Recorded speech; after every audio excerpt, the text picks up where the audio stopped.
Salut, ici Maps! Aujourd'hui, je vous parle du premier tome de la série Elle. En fait, je sais pas comment elle se nomme, la série. Mais le premier tome, c'est Elle. Est-ce qu'elle a un nom, la série? Mais le premier tome, en tout cas, c'est Elle, et c'est une série de 5 tomes pour l'instant, moi, dans ma bibliothèque. J'avais le premier et le deuxième. Je l'ai lu dans le cadre du défi Woman Up organisé par Encore une page, parce qu'au mois de juillet, on devait lire, on lit des autrices, mais cette fois-ci, le livre le plus vieux de notre pal, écrit par une autrice. Donc, j'ai sorti ce livre-là qui, définitivement, est là depuis... proche de 10 ans, probablement. Je n'ai aucune idée là, quand est-ce que je l'ai acheté, dans quelle occasion, si c'est moi qui l'ai acheté. Ça fait vraiment trop longtemps pour ça. Donc, c'est la série Elle de April Pike, publiée version française chez ADA. Et c'est de ce petit livre que je vous parle aujourd'hui. C'est l'histoire de Laurel qui a environ 12 ans, qui a toujours été scolarisée à la maison, et là, ils viennent de déménager parce que son père a acheté une librairie, puis comme on dirait que c'est plus facile, là, sa mère, elle se dit, ben, ce serait comme le temps que tu ailles à l'école publique, j'aurais peut-être pas dû te scolariser jusqu'à ce moment-là, j'avais peut-être pas les capacités, en tout cas, faudrait que tu ailles à l'école publique. Donc, ça fait pas nécessairement l'affaire de Laurel, mais elle a pas vraiment le choix. Donc, Laurel va commencer l'école publique, va se faire des amis, va rencontrer des nouvelles personnes, va découvrir la ville aussi. Mais il y a certaines petites choses qui sont particulières à propos de Laurel, entre autres son alimentation. Elle mange très peu, du sucre, de l'eau, mais sinon pas grand-chose. Des fruits, des légumes, mais pas de viande, pas de pâtes, vraiment pas beaucoup d'aliments. Puis ses parents sont plutôt friands de médecine alternative, donc les médecins non, les pilules c'est non, les hôpitaux c'est non. Donc ils ont quand même une vie un petit peu différente des autres autour d'eux, puis c'est ça aussi à quoi Laurel va être confrontée un petit peu plus, parce que habituellement, ben, en étant scolarisée à la maison, elle ne voyait pas tant que ça son habillement, son alimentation, à quel point c'est différent. Donc, j'ai pas envie de trop vous en dire, mais disons que ces petits signes de différence vont prendre de plus en plus d'ampleur, et elle va se sentir, et elle va avoir des manifestations différentes de plus en plus. C'est un univers magique, fantastique, qui commence dans un monde qui semble bien contemporain, mais on va avoir le droit à un univers fantastique.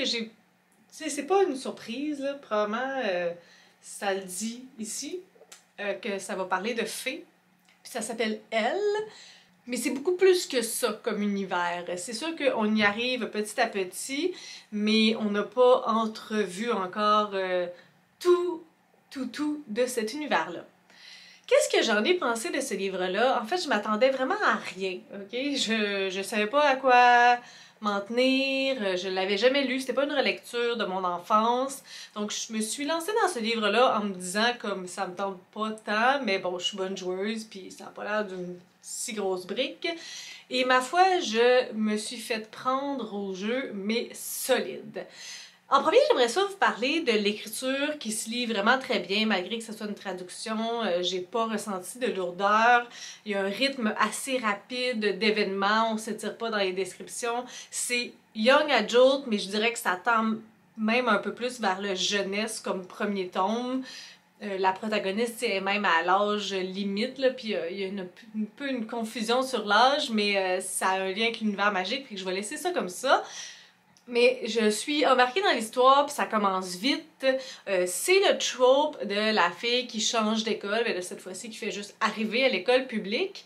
Mais on prend des détours vraiment différents, ce que j'ai beaucoup apprécié parce que c'est des lignes directrices qui m'intéressent pas beaucoup. Tu sais, lorsque tu arrives à une nouvelle école, puis là, il y a la méchante qui te prend en grippe, puis t'es tout seul, puis tu manges tout seul dans les toilettes. Ben là, c'est vraiment pas ça. Il y a personne qui la prend en grippe.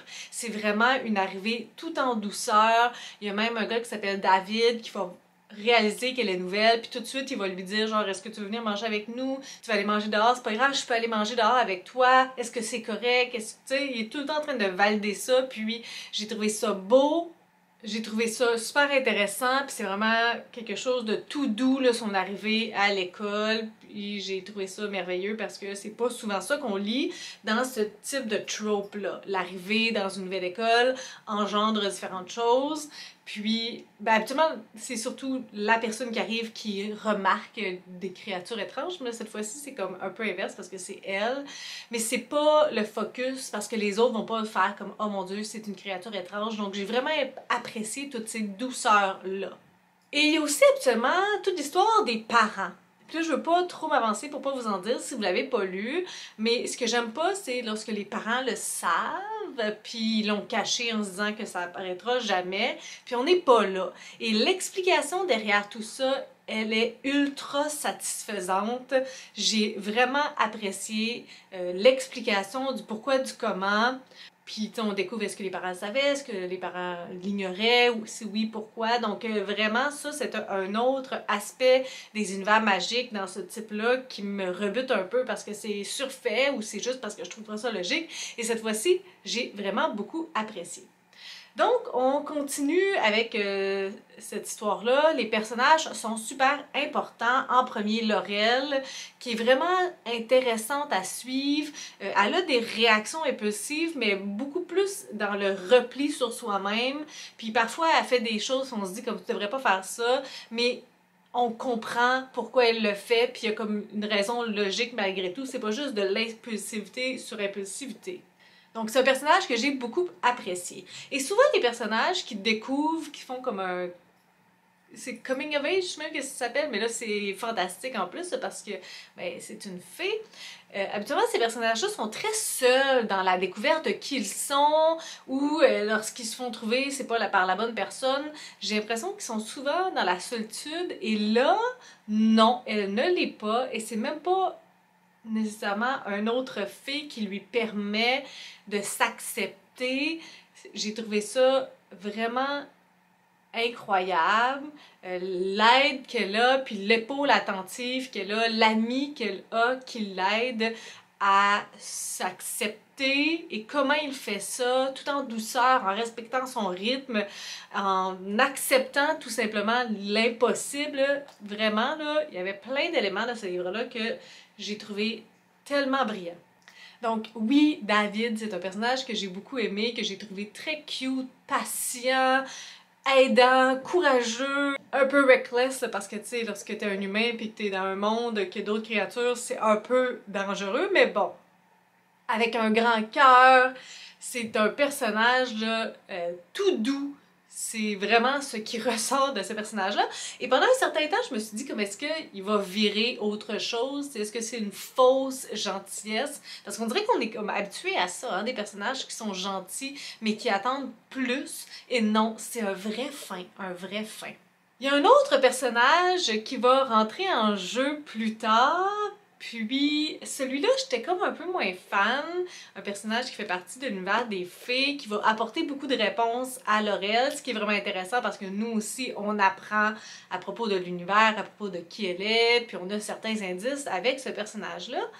J'étais pas tant fan de lui dès le départ, puis comme on me donnait pas vraiment de raison d'être fan, puis je voyais poindre le triangle amoureux, si tu mets, ça se dit.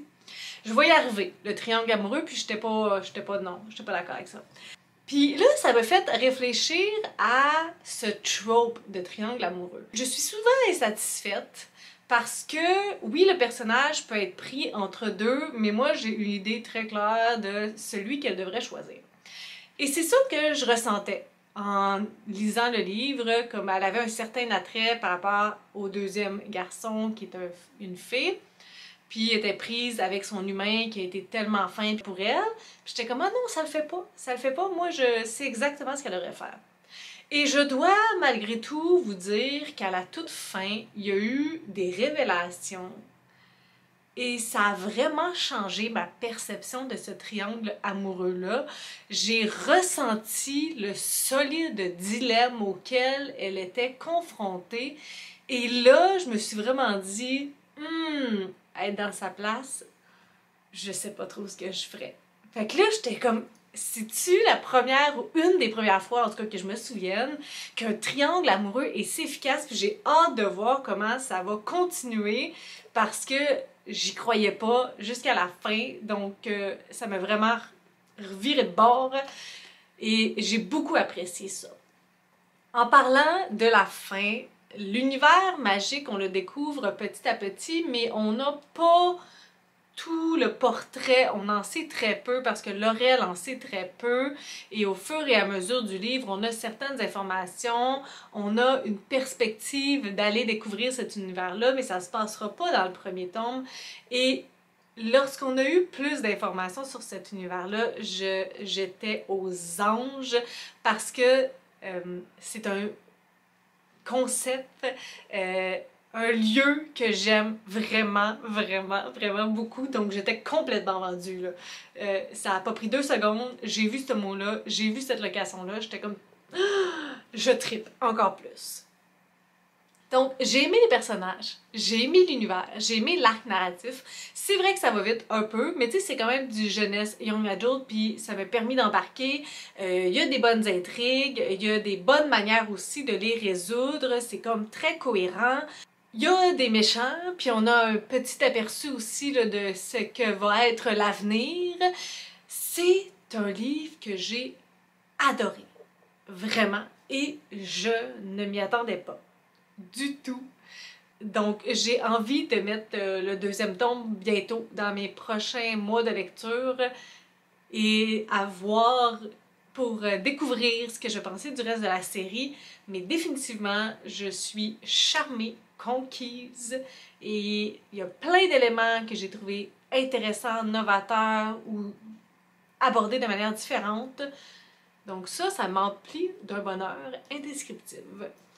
C'est pas une nouvelle série, donc ça se peut que vous l'ayez déjà lu, que vous ayez lu ça pendant votre enfance. Je veux savoir, est-ce que une histoire de fées, ça vous intéresse? Est-ce que vous l'avez déjà lu? Si oui, écrivez-moi ce que vous en avez pensé. Mais définitivement, moi, je ne m'attendais pas à cette rencontre-là et je suis très contente. Sur ce, c'est des suggestions, des critiques, des commentaires. N'hésitez pas à le faire en dessous de ma vidéo. Je publie des vidéos assez fréquemment dans une semaine. Si vous avez aimé cette vidéo, n'hésitez pas à mettre un petit pouce et à vous inscrire à ma chaîne. Sur ce, je vous souhaite de bonne lecture.